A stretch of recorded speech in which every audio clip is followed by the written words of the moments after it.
بسم اللہ الرحمن الرحیم۔ السلام علیکم ورحمۃ اللہ۔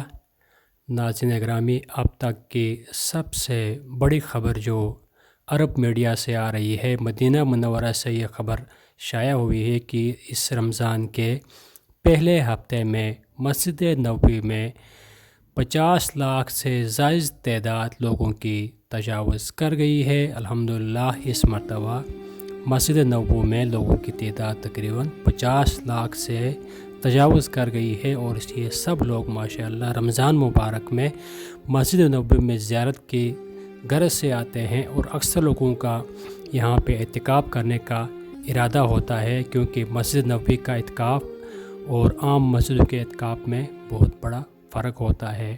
اس طرح بتایا جا رہا ہے کہ مکہ معظمہ میں حرمین شریفین مکہ شریف میں اس ٹائم لوگوں کی بہت بڑی تعداد ہے عمرہ کرنے والوں کی، اور کہتے ہیں مطاف میں بالکل جگہ کم پڑ گئی ہے، وہاں پہ لوگوں کو طواف کرنے کے لیے مشکلات کا سامنا ہو رہا ہے، کیونکہ جگہ بالکل کم ہونے کی وجہ سے لوگوں کو وہاں گرد گھومنا بہت مشکل ہو گیا ہے، کیونکہ ہر مسلمان کی یہی خواہش ہوتی ہے کہ وہ عمرے کی سعادت رمضان المبارک میں ادا کرے۔